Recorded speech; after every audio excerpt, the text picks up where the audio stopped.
আসসালামু আলাইকুম। দেশে বিদেশে অবস্থানরত ভাই বোনেরা সকলে কেমন আছেন? আশা করি সকলেই ভালো আছেন। আজকে ব্যাংক নিয়ে যে গুরুত্বপূর্ণ কয়েকটি কথা বলবো, আপনারা আশা করি মনোযোগ দিয়ে শুনবেন এবং ব্যাংক সংক্রান্ত আপডেট পাওয়ার জন্য ফলো দিয়ে পাশে থাকবেন। আমি নৌসিন জাহান।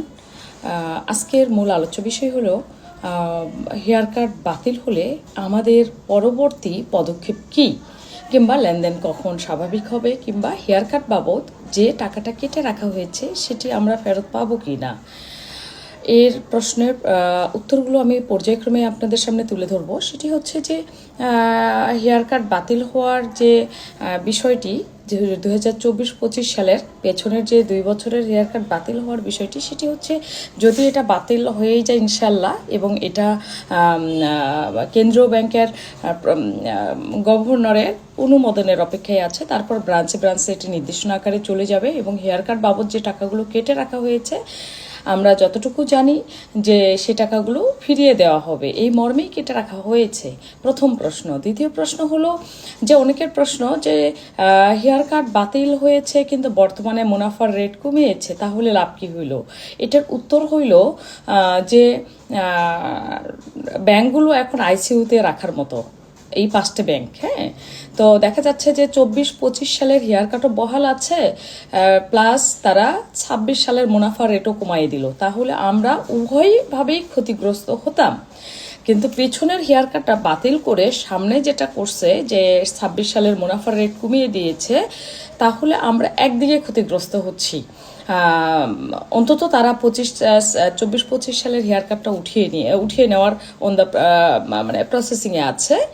আর আরেকটি কথা হচ্ছে আমাদের পরবর্তী পদক্ষেপ কী, কিংবা আমাদের যুদ্ধ, আমাদের আন্দোলন, আমাদের সংগ্রাম কি শেষ হয়েছে? না, আমাদের সংগ্রাম শেষ হয়নি। আমাদের কেবলমাত্র একটি যুদ্ধে আমরা জয়লাভ করেছি বা জয়লাভ করার পথে আরও যুদ্ধ রয়েছে। যেমন স্কিম অনুযায়ী প্রতি 3 মাস পর পর 1 লক্ষ টাকা করে দেওয়ার কথা, সেটি দিতে হবে। কিডনি ও ক্যান্সার রোগীরা যে তাদের মানে ডকুমেন্টস সাবমিট করলে অসুস্থতার জন্য ফুল টাকা পাওয়ার কথা এবং অন্যান্য রোগের ক্ষেত্রে 10 লক্ষ টাকা পর্যন্ত পাওয়ার কথা, সেটি দিতে হবে। এবং পাশাপাশি 2026 সালে মুনাফার রেট আগামী যতদিন তারা আমাদের মূল টাকা ফিরিয়ে দিতে পারছে না, ততদিন অন্যান্য ব্যাংকের সাথে সামঞ্জস্য রেখে মুনাফার পরিমাণ নির্ধারণ করতে হবে।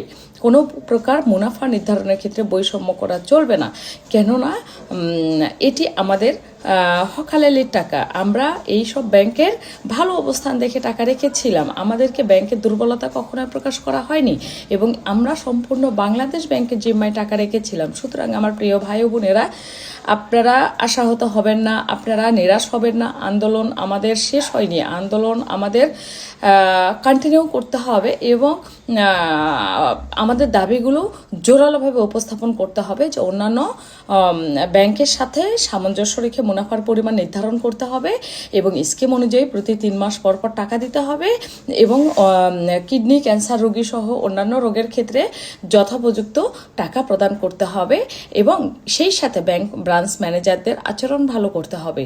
সুতরাং আমি পরবর্তী যে কোনো আপডেট ইনশাল্লাহ আমার ভিডিওর মাধ্যমেই তুলে ধরবো। আপনারা সকলেই ভালো থাকবেন। অনেকে ইনবক্সে আমাকে মেসেজ দেন, ইনবক্সে সবার মেসেজের উত্তর দেওয়া সম্ভব হয় না, এই জন্য আমি আন্তরিকভাবে দুঃখিত। ব্যাংক সংক্রান্ত যে কোনো তথ্য পাওয়ার জন্য ফলো দিয়ে পাশে থাকবেন। ভিডিওটি ভালো লাগলে শেয়ার করবেন। ভালো থাকবেন। আসসালামু আলাইকুম।